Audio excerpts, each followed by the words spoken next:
അസ്സലാമലൈക്കും. ഈ വർഷം വെക്കേഷനിൽ നാട്ടിൽ പോയ സമയത്ത് പേഴ്സണലായിട്ട് ഒന്ന് രണ്ട് കാര്യങ്ങൾ ചെയ്ത് തീർക്കണ്ടായിരുന്നു. അപ്പോൾ അത് കാരണം പല ഫ്രണ്ട്സുകളെയും പല റിലേറ്റീവ്സിനൊന്നും കാണാനും സംസാരിക്കാനും ഉള്ളൊരു സമയം അതിൻ്റെ ഇടയിൽ കിട്ടിയില്ല. അതങ്ങനെ ഇരിക്കട്ടെ അവിടെ.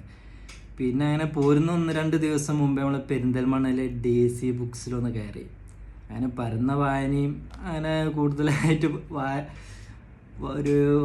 വായന നിരൂപണം ചെയ്യാനുള്ള കഴിവൊന്നുമില്ല. പക്ഷേ ഈ അടുത്ത് കുറച്ച് ബുക്കുകളൊക്കെ ഇങ്ങനെ വായിച്ചു. അപ്പോൾ പിന്നെ വായനയിൽ ഒരു ചെറിയൊരു ഇൻട്രസ്റ്റിങ് തോന്നി. അപ്പോൾ കുറച്ച് ബുക്കുകൾ മേടിച്ചു. പഴയതും പുതിയതുമായ ഒരു 8-9 ബുക്കിൻ്റെ കളക്ഷൻ. അതിൽ ഇവിടെയുള്ള ഈ ബുക്കുകളൊന്നും വായിച്ചു തുടങ്ങിയിട്ടില്ല. ആകെ ഈ ഒരു പട്ടുനൂൽപ്പുഴു എന്നുള്ള ബുക്കാണ് വായിച്ചിട്ടുള്ളത്. ഡിസംബറിൽ മാർക്കറ്റിൽ ഇറങ്ങിയൊരു ബുക്കാണ്. ഇത് ഏകദേശം ഒരു 100 പേജിൻ്റെ അടുത്ത് വായിച്ചിട്ടുണ്ട്. ഒരു 13 വയസ്സായ ഒരു കുട്ടിയുടെ ഏകാന്തതനെ കുറിച്ചിട്ടാണ് ഈ ഒരു ബുക്കിൽ പറയുന്നത്. ആൾക്കൂട്ടങ്ങൾക്കിടയിൽ ഒറ്റപ്പെട്ട് ജീവിക്കുന്ന ഒരു ബാലനെ കുറിച്ചിട്ട്. എന്തായാലും വായിക്കാൻ ഇൻട്രസ്റ്റിംഗ് ആണ്.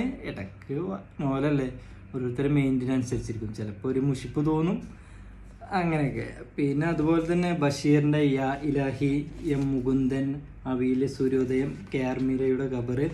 പിന്നെ സോഷ്യൽ മീഡിയയിൽ ഇങ്ങനെ വൈറലായ ഒരു ബുക്കാണ് ഖദീജ എന്നുള്ളത്. എന്തായാലും അതും മേടിച്ചിട്ടുണ്ട്. പിന്നെ പ്രേമലേഖനം ഒരിക്കൽ N മോഹനൻ്റെ. ഇതിലേതെങ്കിലും ബുക്കുകൾ നിങ്ങൾ വായിച്ചിട്ടുണ്ടെന്നുണ്ടെങ്കിൽ അതിൻ്റെ അഭിപ്രായങ്ങളും അതിനെക്കുറിച്ചിട്ടൊക്കെ ഒന്ന് ഈ വീഡിയോൻ്റെ അടിയിൽ എഴുതി കഴിഞ്ഞാൽ നന്നായിരിക്കും. Thanks for watching this video.